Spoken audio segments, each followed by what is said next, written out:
Pozdrav ljudi, ja sam Mario Gabud, evo danas ću napraviti jedan jako zanimljiv i jako bitan video. Uglavnom ako niste još čuli za termin senzitivne faze, svakako pogledajte ovaj video, otvorit će vam oči, otvorit će vam poglede, možda je ovo nešto novo za što još niste čuli i stvarno bi vam moglo biti od koristi. Naime, šta su senzitivne faze? To su nekakva razdoblja u životu, govorimo sad o nekakvim mlađim dobnim skupinama do recimo 16. godine. To su razdoblja u kojima znatno možemo utjecati na razvoj određenih sposobnosti. Znači tipa ako u određenim godinama treniramo i razvijamo određenu sposobnost, recimo snagu, kasnije kao senior, kao stari sportaš ćemo moći ostvariti sav svoj genetski potencijal. Međutim, ako u pravo vrijeme ne reagiramo i ako ne razvijamo one sposobnosti koje bi trebali u tim senzitivnim fazama, kasnije nećemo moći ostvariti genetski potencijal koji nam je znači nekako rođenjem dan. Sad da vam ja dam nekakav primjer, možda da vam to još bolje približim. Imamo osobu broj 1 i osobu broj 2. Osoba broj 1 recimo ima nekakav genetski potencijal da u kasnijoj dobi sa svojih 80 kg digne 160 kg u bench pressu, a osoba broj 2 recimo ima potencijal da digne isto tako u kasnijoj dobi sa svojih 80 kg 140 kg u bench pressu.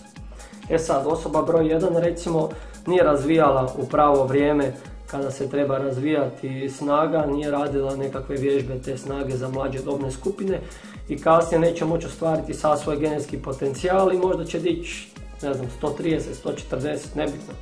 A recimo ova druga osoba, broj 2, ako bude razvijala u pravo vrijeme te sposobnosti, kasnije će ostvariti svoj genetski potencijal i dizat će 140 kg, što znači da će dizati više od ove osobe broj 1, makar je genetski, znači od početka nije imala takvu prednost, odnosno bila je u minusu naspram osobe broj 1. I zato se ne kaže bez veze da radnici prolaze, a ne talenti. Recimo osoba broj 1 je imala talent i potencijal, ali jednostavno nije u pravo vrijeme razvijala te sposobnosti i nikad neće moći ostvariti taj svoj genetski potencijal.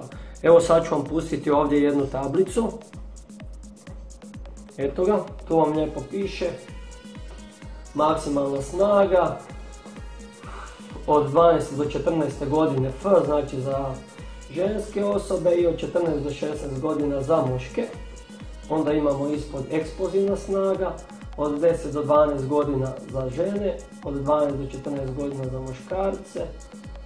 Onda imamo snažnu izdržljivost od 12 do 14 godine za ženske, 14 do 16 za muške.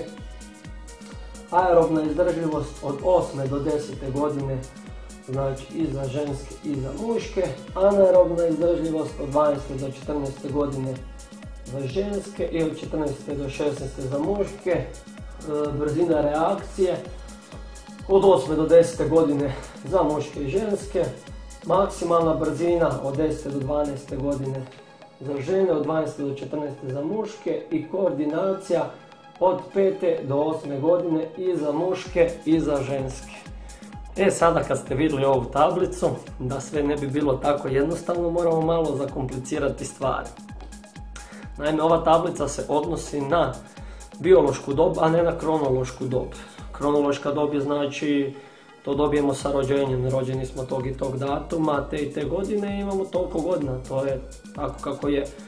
A biološka dob nije takva, nego ona govori o tome kako nam je tijelo razvijeno, kako su nam sustavi u tijelu razvijeni.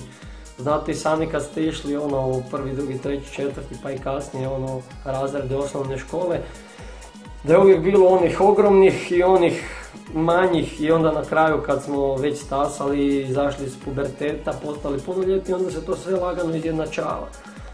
Znači ove tablice koje sam vam pročitao, one govore da te određene sposobnosti treba razvijati, ali u odnosu na biološku dob, ne u odnosu na kronološku dob.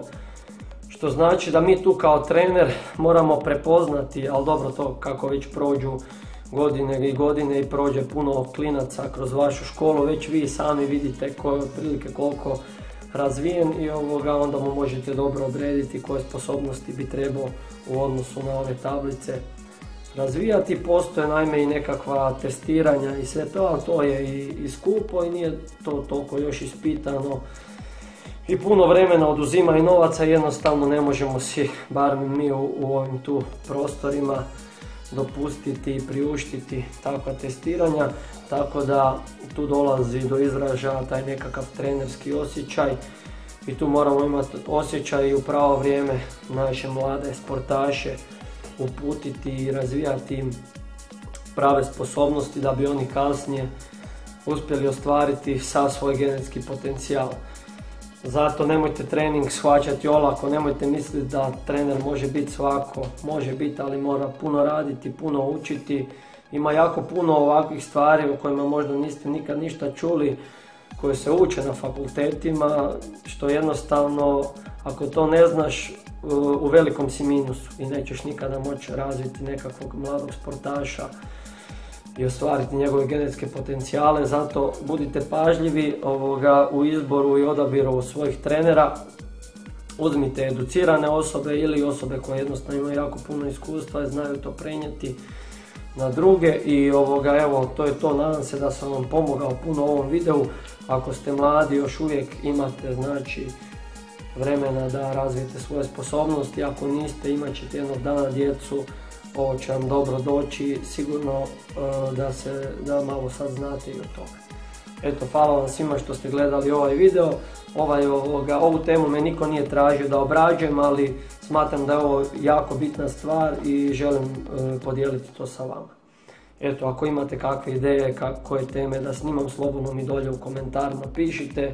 Ako vam se video svidio, slobodno ga lajkajte, bacite komentar, pretplatite se na moj kanal, snimat ću i dalje, dajte mi poticaj i lijepi vam pozdrav. Bog!